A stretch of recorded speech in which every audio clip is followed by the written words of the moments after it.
Ce sont des tueuses cosmiques. Cela marque la fin, la mort d'une étoile. Elles donnent lieu à des explosions spectaculaires. Elles sont 100 milliards de fois plus lumineuses que le Soleil. Durant un instant, elles éclipsent toute une galaxie. Ce sont les événements les plus importants dans l'univers depuis le Big Bang. Et en même temps, ce cataclysme cosmique laisse place à une création. Mais si l'une d'entre elles frappait la Terre, la vie s'arrêterait. L'univers est la scène de crime d'une des forces les plus violentes et les plus mystérieuses qui soient, la supernova.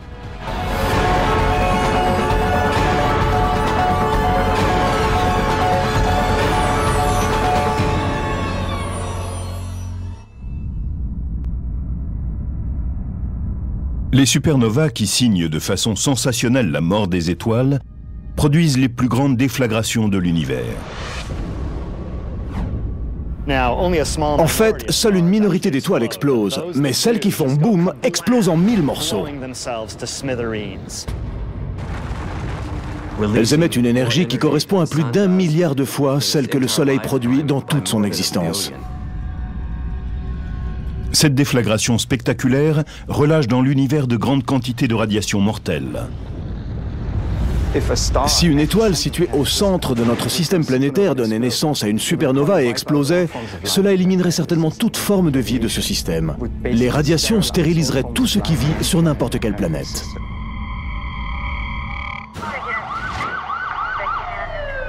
Comme des enquêteurs qui rassembleraient les indices d'un crime cosmique, les scientifiques utilisent dans les règles de l'art les télescopes et la technologie dont ils disposent pour repérer des supernovas et comprendre comment et pourquoi elles surgissent. C'est très intéressant. L'événement a déjà eu lieu avec l'explosion. Nous rassemblons des indices grâce à nos télescopes et nous essayons de comprendre ce qui s'est passé. Les enquêteurs stellaires savent que les supernovas ont une double personnalité. Elles ont un pouvoir de destruction absolu. Et en même temps, elles ont une fonction créatrice essentielle. Quand une supernova se déclenche, l'explosion produit beaucoup de lumière, mais également des éléments lourds, comme par exemple du fer, du calcium, du sodium ou d'autres éléments chimiques du tableau périodique. Ceux-ci viennent d'étoiles qui ont explosé avant la formation du Soleil. Ce sont ces éléments produits par ces gigantesques explosions stellaires qui constituent les planètes, les plantes et les êtres humains. Le calcium de nos os, l'oxygène que nous respirons ont été fabriqués dans les étoiles, puis dispersés dans l'espace.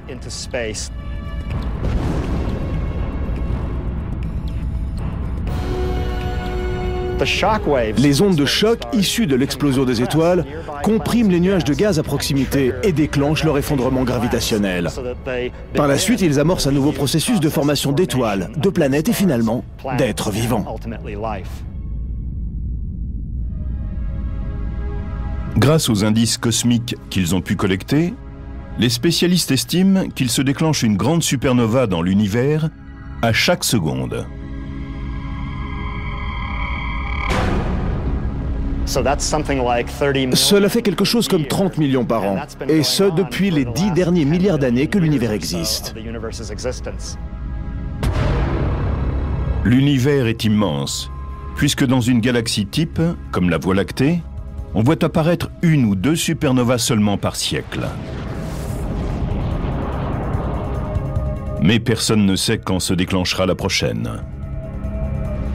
Nous ne savons absolument pas quand apparaîtra la prochaine.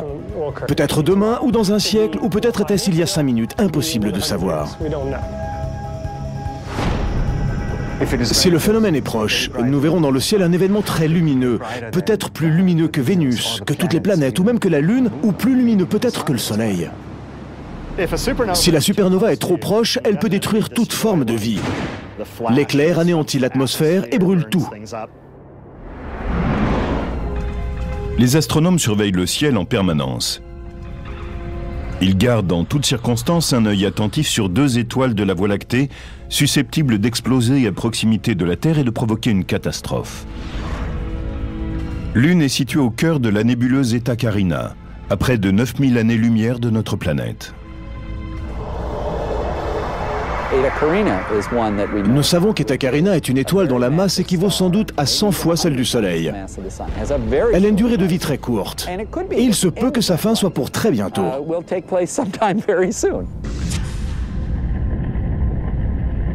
Bételgeuse, étoile de la constellation d'Orion, est elle aussi destinée à exploser en supernova. Cette supergéante de couleur rouge fait 15 fois la taille du Soleil, et elle est encore plus près de la Terre qu'Eta Carina. Cette étoile est à environ 500 années-lumière. La supernova sera donc éclatante et spectaculaire. Elle pourra même être observée en plein jour. On ne sait pas quand Bételgeuse explosera. Ce pourrait être cette nuit ou dans 10 000 ans. Nous n'en savons rien. Donc, il vaut mieux surveiller chaque nuit parce que ce qui est sûr, c'est que cela se produira.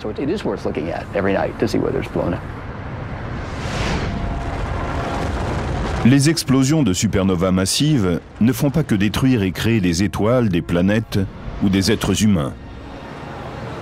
Elles déchaînent aussi une puissante énergie sous forme de rayons cosmiques. Ces particules très chargées en énergie frappent chaque jour notre planète. Et le plus important, c'est qu'elles ont la capacité de modifier son évolution. Nous vivons dans ce que j'appellerais une écologie galactique perturbée. La galaxie est en pleine éruption. Notre planète risque à tout moment d'être touchée. Les experts disent que ces rayons cosmiques peuvent transformer les êtres vivants. Et ils le font. Nous savons qu'il y a des mutations génétiques quand les rayons cosmiques frappent des éléments vivants, car cela perturbe l'ADN cellulaire. Si une supernova se trouvait à proximité de la Terre, nous recevrions beaucoup plus de rayons cosmiques, 100 000 ou 1 million de fois plus qu'à l'ordinaire. Cela peut provoquer la disparition d'une espèce ancienne, mais aussi le développement de nouvelles espèces. Ainsi, une supernova est-elle un agent de changement aussi bien positif que négatif?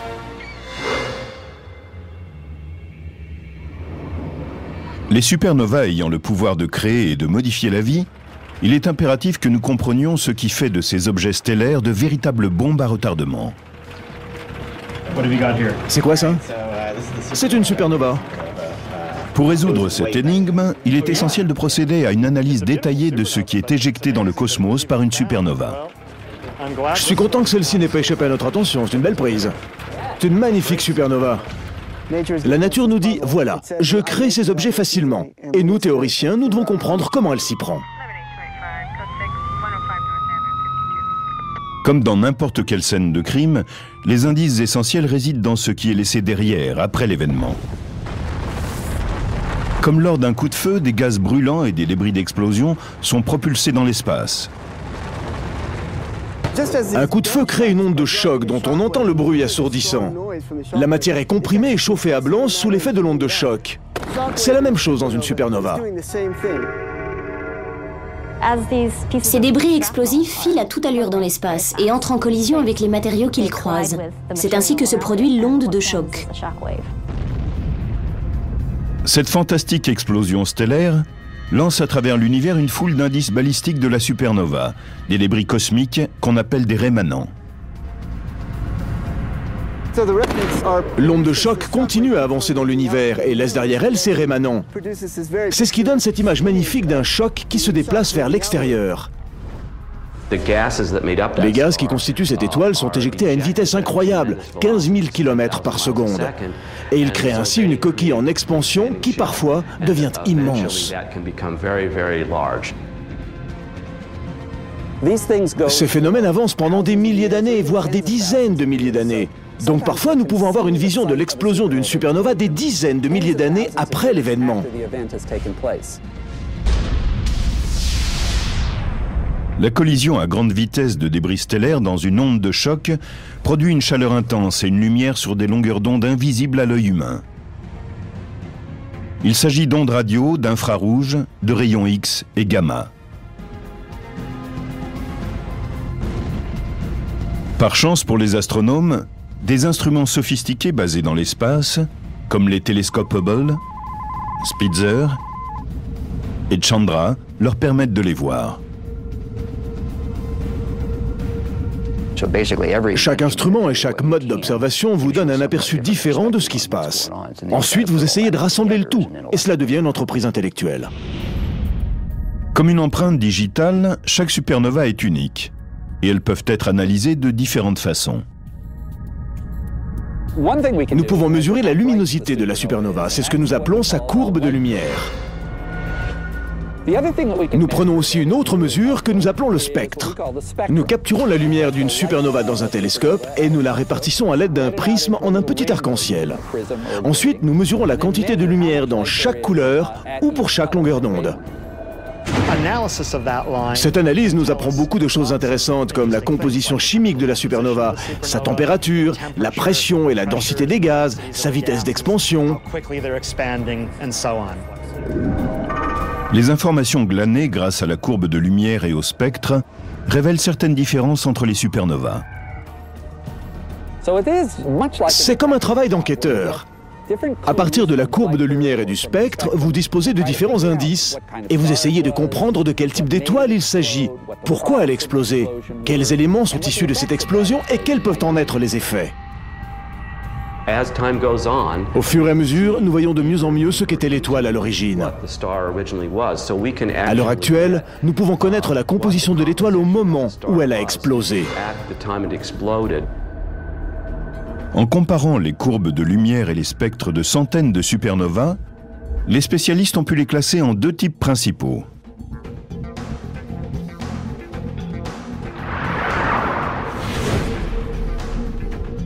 La supernova de type 1A ne dégage pas d'hydrogène.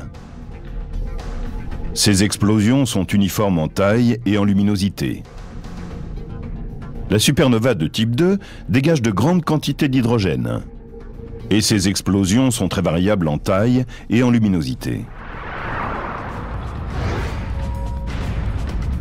Mais pourquoi y a-t-il des types aussi différents d'étoiles en train d'exploser ?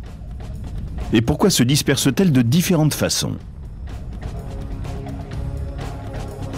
Les spécialistes ont concentré leurs efforts pour répondre à cette question bouleversante.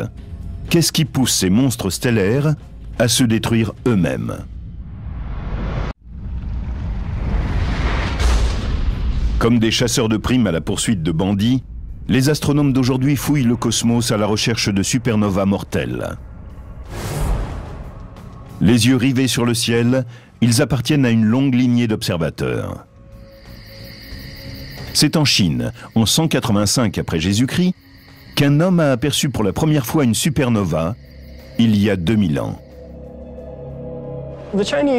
Les astronomes chinois ont conservé méticuleusement les notes sur leurs observations du ciel. Quand quelque chose de nouveau apparaissait, ils en notaient la luminosité, la localisation et la durée. C'est à partir de ces documents impériaux que les enquêteurs d'aujourd'hui ont découvert récemment le rémanent d'une ancienne supernova. Identifié comme RCW86, il est situé dans la constellation du Centaure, près de deux étoiles particulièrement brillantes, Alpha et Beta du Centaure. 14 siècles plus tard, le premier observateur européen découvrait une nouvelle supernova. Le 11 novembre 1572, un astronome danois de 26 ans, Tycho Brahe, se promenait quand il vit un phénomène stellaire étonnant dans le ciel, en direction du nord, juste à côté du W formé par la constellation de Cassiopée.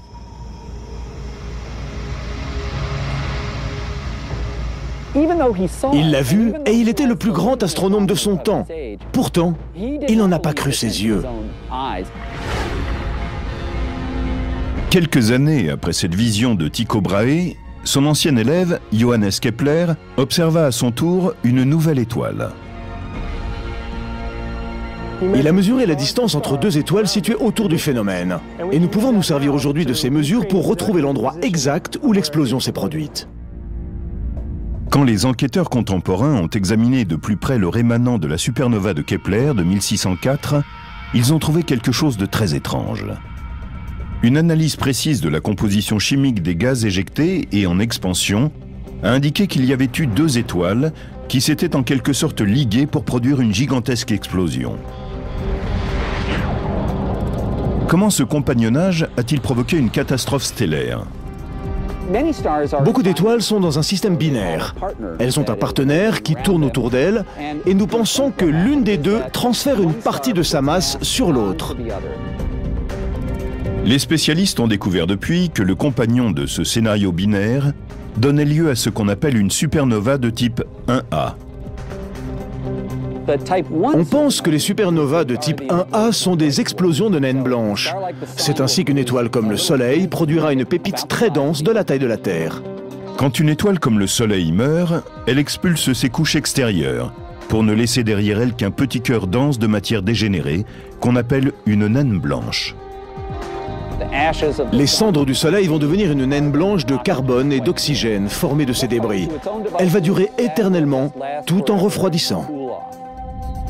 Mais quand une étoile a un compagnon, tel le complice d'un crime, cela peut mener à la catastrophe. L'étoile transfère sa masse sur cette naine blanche, jusqu'au point où elle devient instable et qu'une fusion se produit en son centre. Ensuite, très rapidement, l'étoile naine blanche, qui est assez morne, va exploser en une supernova extrêmement violente et brillante. Mais pourquoi et comment certaines naines blanches engendrent-elles de telles déflagrations?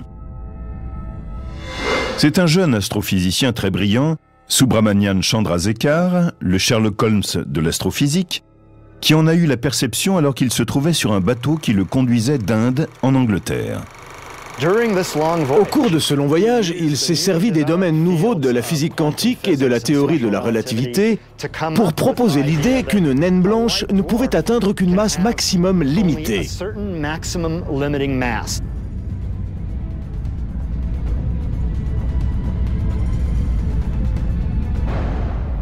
Elle ne peut pas excéder une certaine masse, qui équivaut à 40% de plus que notre Soleil, soit 1,44 fois la masse solaire. C'est ce qu'on connaît sous le nom de limite de Chandrasekhar. Au-delà de celle-ci, il se déclenche une chaîne de réactions nucléaires incontrôlées.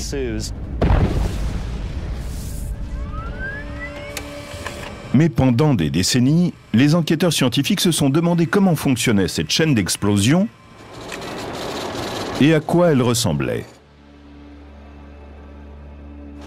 Les modèles informatiques n'ont jamais pu recréer ce qui semblait arriver dans la nature. Mais en 2006, des astrophysiciens du prestigieux Flash Center de l'Université de Chicago ont littéralement craqué le code. Cette équipe a été la première à créer un super programme informatique capable de traiter d'immenses quantités de données. C'était nécessaire pour simuler la complexité des dynamiques à l'œuvre dans l'explosion d'une étoile. Nous appelons cela le calcul haute performance. Certains des ordinateurs que nous utilisons comprennent 128 000 processeurs. C'est exactement comme si 128 000 ordinateurs étaient reliés pour travailler ensemble. Même avec toute cette puissance, les ordinateurs ont dû travailler presque 60 000 heures. Les astrophysiciens ont décidé de ne pas commencer la simulation de l'explosion au centre même de l'étoile. Si nous avons décidé de commencer plutôt un peu à côté du centre, c'est parce qu'il est très peu probable que la flamme brûle exactement au centre, ou quasiment. Il n'y a pas assez de volume à cet endroit, c'est impossible. D'après cette extraordinaire simulation, il suffit d'1 seconde pour qu'une bulle de feu se forme à l'intérieur de l'étoile. On voit apparaître, en plein centre de l'étoile, une bulle qui grandit rapidement, qui se développe, tandis que surgissent les flammes qui brisent la surface de l'étoile.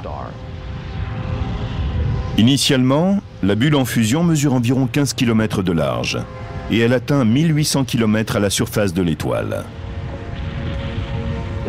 Elle se propage à la surface de l'étoile à la vitesse de 450 km par seconde. Puis elle arrive au point opposé et produit 2 jets très violents. L'un des jets jaillit vers l'extérieur à une vitesse d'environ 60 000 km par seconde. Un autre jet frappe en direction de l'étoile et met le feu à une onde de déflagration que vous venez de voir et qui traverse l'étoile à toute vitesse.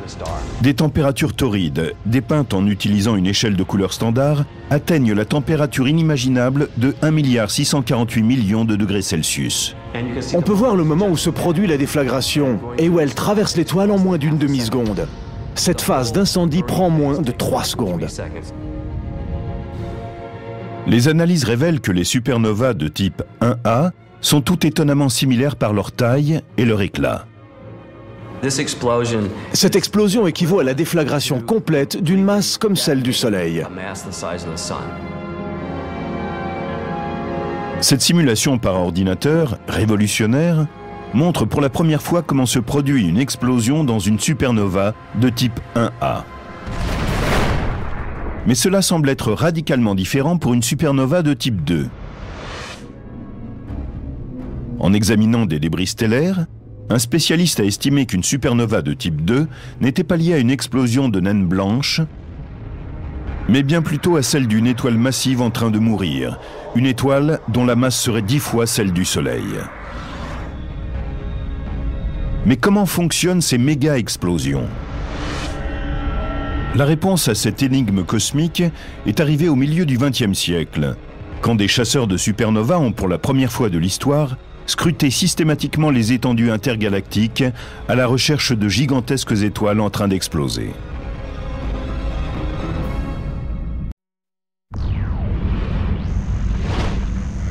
Comme des enquêteurs à l'affût, ils scannent sans arrêt le ciel nocturne, traquant les phénomènes lumineux intenses, révélateurs de la présence de supernovas.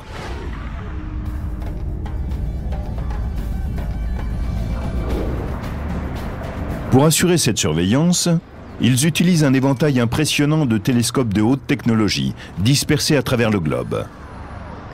Nous avons découvert des supernovas avec des télescopes terrestres. Ceux-ci observent le ciel en permanence à la recherche de nouvelles explosions. La chasse aux supernovas a commencé dans les années 1930. L'astrophysicien franc-tireur Fritz Zwicky a lancé les opérations. Il a été le premier à pratiquer une recherche méthodique, à créer un catalogue et à dénombrer les nouvelles étoiles ainsi que celles qui explosaient. C'est un véritable pionnier de la recherche d'étoiles en train d'exploser. Il a ensuite voulu comprendre ce qu'elles étaient du point de vue de la physique. Des astrophysiciens novateurs ont émis l'idée que ces événements spectaculaires étaient des explosions d'étoiles entières.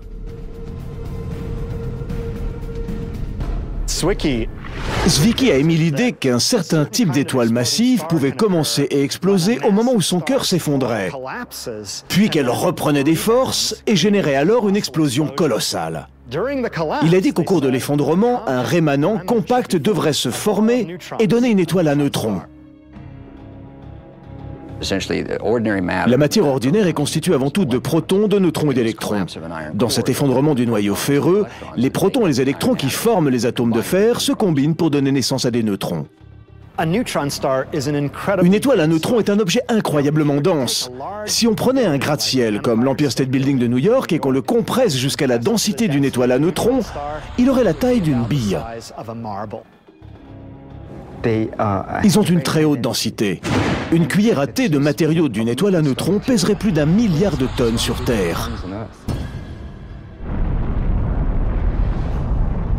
Aujourd'hui, les spécialistes pensent que seules les énormes étoiles, mesurant au moins 10 fois la taille du Soleil, ont le potentiel pour générer ce type d'explosion avec effondrement du cœur. L'étoile massive génère de l'énergie en opérant la fusion d'abord de l'hydrogène, puis de l'hélium. Elle fusionne l'hélium en carbone, puis en oxygène, et cela continue jusqu'à obtenir du fer. Le fer constitue le noyau le plus resserré sur lui-même qui puisse exister.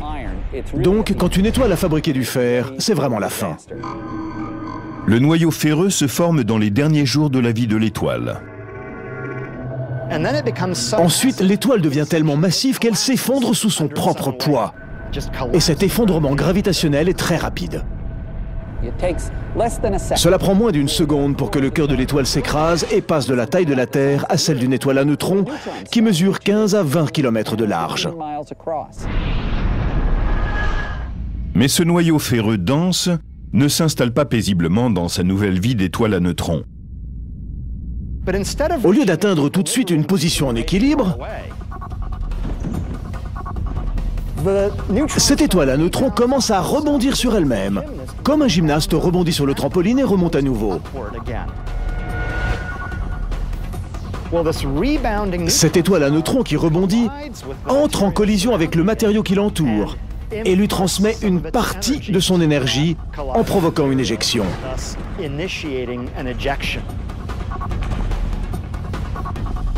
Pourtant, contrairement aux gymnastes pour qui finalement la gravité l'emporte et le ramène sur Terre, pendant que le cœur s'effondre, une autre force continue à diriger l'éjection vers l'extérieur. Maintenant, quelle est cette force mystérieuse qui a provoqué cette déflagration dans l'espace ?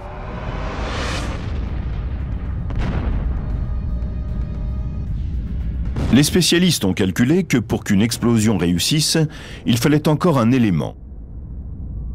Et ils ont soupçonné les neutrinos, ces particules fantômes de charge nulle, dont on devine l'existence, mais qui n'ont jamais été observées. Les astrophysiciens pensent qu'au cours de l'effondrement du cœur, les électrons sont poussés si près des protons dans les noyaux des atomes qu'ils se combinent pour devenir des neutrons. Et dans ce processus, ils libèrent ces minuscules particules mystérieuses, les neutrinos. Les neutrinos sont un type de particules très intéressantes. Ils n'ont aucune charge électrique, donc ils n'interagissent pas avec la lumière.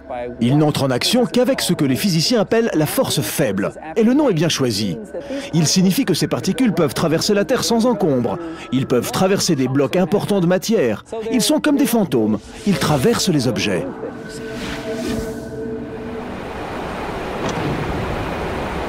Pendant des siècles, les astronomes ont étudié les rémanents de supernovas dans les galaxies lointaines, des événements passés depuis longtemps.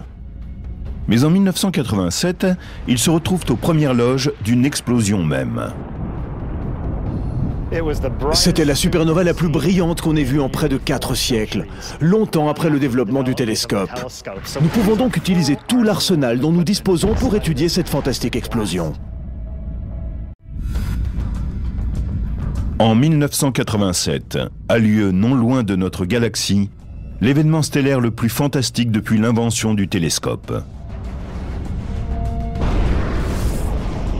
Le premier à en être témoin est le jeune astronome chilien Oscar Duhalde.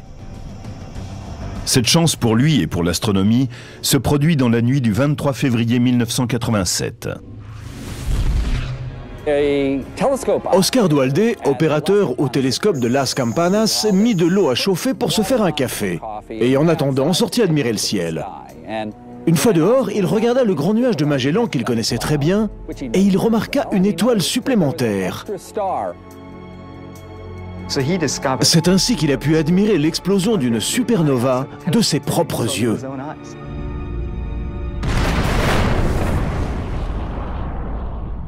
Quand une étoile explose, les astrophysiciens, comme des enquêteurs sur un crime, savent que les premières heures sont critiques.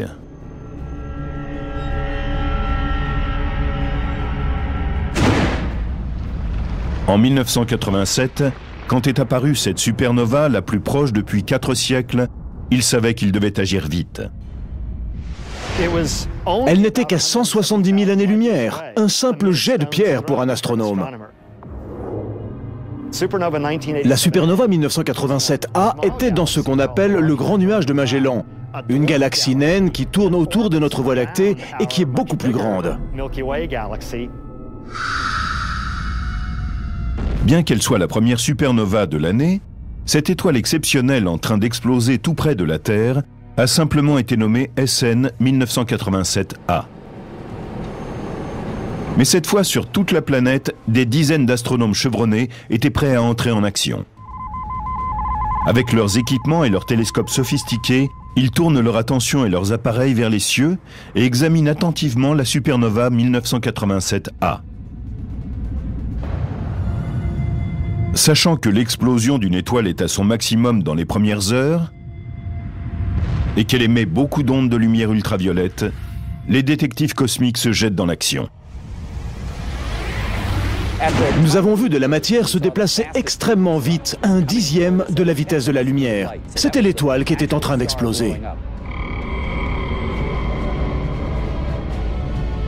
Les scientifiques avaient leur explosion, maintenant ils voulaient connaître le nom de la victime.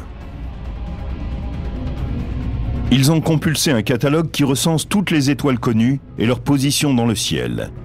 Et ils sont tombés sur celle qu'ils cherchaient. Ils ont trouvé quelle était l'étoile en train d'exploser. Elle s'appelait SK-60202. Ils ont aussi pu déterminer qu'il s'agissait d'une énorme étoile, dont la masse était 20 fois celle du Soleil. En examinant la preuve spectrale, les scientifiques ont pu voir de fortes lignes d'hydrogène. SN 1987A portait les marques distinctives d'un effondrement du cœur d'une supernova de type 2. Mais pour confirmer leurs soupçons et prouver cette théorie de l'effondrement du cœur, il fallait trouver un élément supplémentaire. Les spécialistes avaient besoin de neutrinos, ces particules fantômes dont ils avaient prévu qu'elles seraient libérées pendant l'explosion.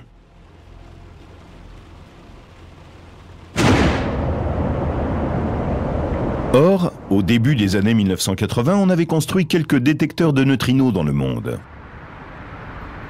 C'étaient des réservoirs remplis de tonnes d'eau et situés dans les profondeurs. Mais ils n'avaient jamais capturé un seul neutrino de supernova. Nous avions depuis longtemps une hypothèse selon laquelle la majeure partie de l'explosion d'une supernova avec l'effondrement du cœur se transformait en neutrinos.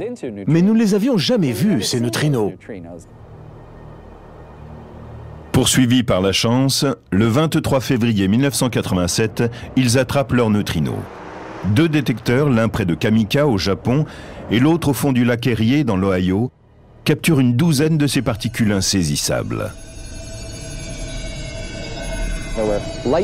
On a utilisé des détecteurs de lumière placés dans ce volume d'eau pour voir le petit flash provoqué par le neutrino lorsqu'il entre en interaction avec la matière à l'intérieur du réservoir. Pour la première fois, des scientifiques avaient la preuve tangible de l'existence des mystérieux neutrinos générés dans le cœur d'une étoile en train d'exploser. Aujourd'hui, les astronomes savent que les théories émises dans les années 1930 étaient exactes. La supernova 1987A a montré sans le moindre doute que le noyau de fer massif de l'étoile s'était effondré et avait formé une étoile à neutrons parce qu'au cours du processus, une foule de neutrinos avait été créée. Avec le déploiement dans l'espace de puissants télescopes, les astronomes ont pu travailler dans le sillage des découvertes étonnantes liées à la supernova 1987A.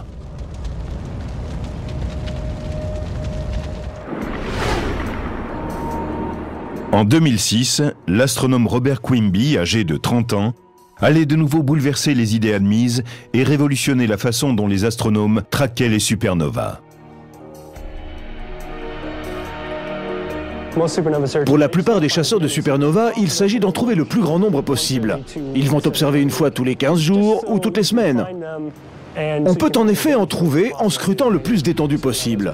Moi, j'ai décidé de me limiter à un certain nombre d'étendues et de les regarder aussi souvent que je peux. Le détective cosmique, plein d'initiatives, a programmé son télescope robot pour qu'il balaye systématiquement, chaque nuit, la zone qu'il a choisie. Comme un projecteur interstellaire, il scanne méthodiquement le même petit coin sombre du cosmos à la recherche de supernovas.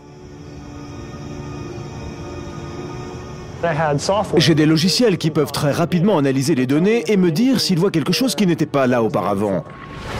Quand cela se produit, si je pense que cela pourrait être une supernova, je vais en étudier le spectre. Il m'indiquera exactement ce que c'est, si c'est une supernova, de quel type, etc. Le 18 septembre 2006, Quimby effectue sa grande découverte. Il découvre la supernova la plus brillante qu'on ait jamais vue. C'était ma 4e supernova et je considérais que cette chance me revenait. Les autres ont regardé les spectres et ils ont commencé à prendre leurs propres mesures de photométrie, à regarder quel était son éclat. Et ils ont finalement dit que 2006 GY était plus vive qu'aucune autre supernova recensée. Elle a duré plus de 2 mois, 70 jours au maximum de sa luminosité, et puis elle a pâli. Cette supernova, telle qu'on n'en avait encore jamais vue, avait été découverte par un étudiant de 4e année de l'Université du Texas. L'analyse d'un rémanent a indiqué que l'étoile, avant d'exploser, mesurait 100 fois la taille du Soleil. Et étant donné la grande quantité d'hydrogène qui apparaissait dans son spectre, cette supernova portait la marque d'un événement de type 2. Et puis, Quimby se surpassa. Après avoir analysé une supernova insignifiante, nommée SN 2005AP, qu'il avait découverte auparavant, il fit une découverte stupéfiante. Elle est à peu près 100 milliards de fois plus brillante que le Soleil. Si on observe une supernova de type 1A, son pic de luminosité n'atteint que 6 milliards de fois celui du Soleil. Elle était encore plus éclatante que SN 2006 GY. La découverte étonnante de ces nouvelles supernovas, aussi lumineuses que 2005 AP et les autres, a ouvert un nouveau champ d'exploration pour les chasseurs d'étoiles en train d'exploser.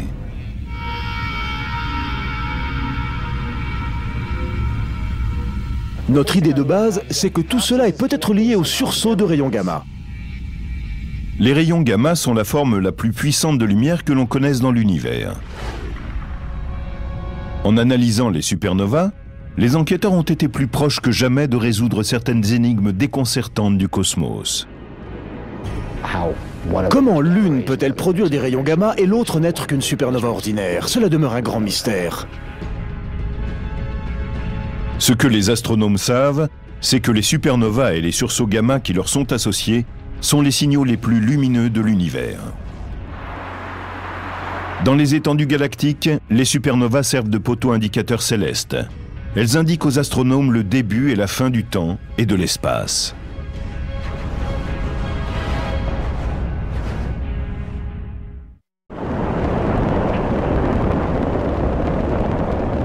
Le puissant satellite Swift de la NASA, lancé en 2004, a été spécifiquement conçu pour balayer le ciel et détecter les sursauts gamma dans l'univers.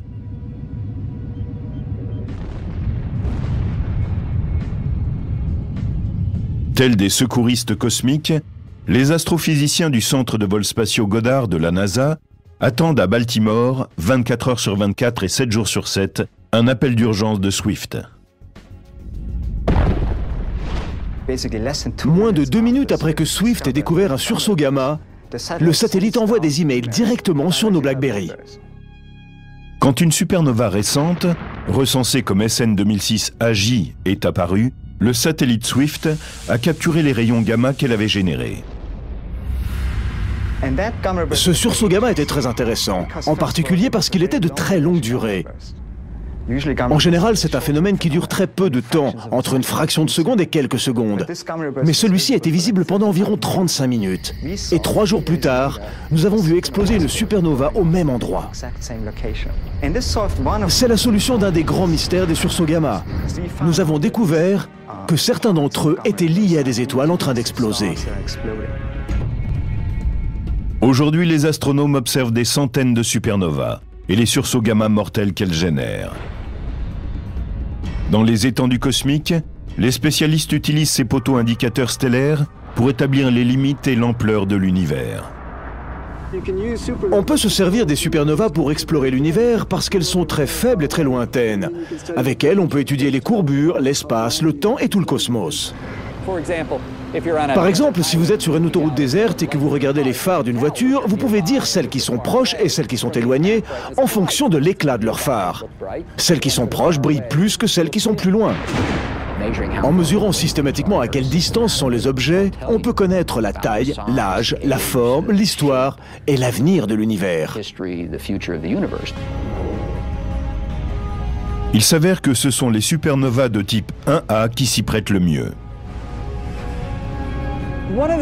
Ce qui est vraiment intéressant à propos des supernovas de type 1A, celles qui sont des naines blanches en train d'exploser, c'est qu'il y a cette masse fixe, cette masse de Chandrasekhar qui indique l'amplitude de l'explosion et la quantité de matière concernée. La conséquence, c'est que beaucoup d'entre elles ont plus ou moins la même luminosité. Si l'explosion d'une supernova de type 1A produit toujours la même quantité de lumière, alors nous pouvons, en mesurant sa luminosité, savoir à quelle distance elle se trouve. C'est le principe de la bougie standard. Les supernovas de type A sont comme des bougies standards. Elles ont toutes la même puissance et le même pic de luminosité. Lorsque vous les observez de distances différentes, elles semblent avoir une luminosité différente. Elles ont l'air plus faibles si elles sont plus loin et plus brillantes si elles sont plus proches. Ainsi, quand nous trouvons une supernova de type 1A dans une galaxie lointaine, nous mesurons sa luminosité apparente. Et en la comparant avec la puissance d'une supernova de type A plus proche et déjà recensée, nous pouvons déterminer à quelle distance est la première supernova et par conséquent sa galaxie. Cette technique novatrice a aussi conduit les enquêteurs cosmiques à quelques conclusions radicales. On peut, à partir de la distance des supernovas, comprendre l'activité de l'univers et son âge. Nous savons maintenant, grâce à différents indices, qu'il a un peu moins de 14 milliards d'années. Mais surtout, nous avons découvert qu'il était en train d'accélérer, alors que nous pensions qu'il ralentissait sous l'emprise des matériaux gravitationnels. Cette découverte a provoqué une véritable révolution intellectuelle. Comme si, quand on lançait une balle vers le plafond, elle revenait dans la main, puis retournait vers le plafond de plus en plus vite. Tous les manuels d'astronomie disaient que l'univers allait ralentir. La gravité devait freiner le rythme d'expansion.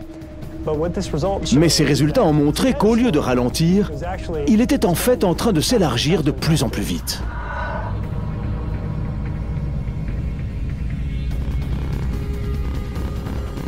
L'examen des supernovas a permis aux spécialistes de résoudre plusieurs grandes énigmes cosmiques. Ils pensent qu'en continuant à observer les indices laissés par les étoiles massives en train d'exploser, ils pourront apporter des réponses à de nouvelles énigmes. Aujourd'hui, les spécialistes savent qu'un jour prochain, chacun d'entre nous pourrait être le témoin de la force incroyable d'une supernova. Notre galaxie a une largeur de 100 000 années-lumière. Cela veut dire que la lumière d'un millier de supernovas se dirige vers nous. Certaines pourraient même venir de notre Voie lactée. Dans notre galaxie, nous nous attendons à avoir une moyenne de 2 explosions de supernovas par siècle. Le problème, c'est que la dernière supernova que nous ayons vue date d'à peu près 4 siècles. Notre galaxie a pris beaucoup de retard. Si cela surgissait dans notre galaxie, nous serions comme Tycho Brahe, Kepler, Chandrasekhar et Zwicky, témoins de la force à la fois la plus destructrice et la plus créatrice de l'univers. La supernova.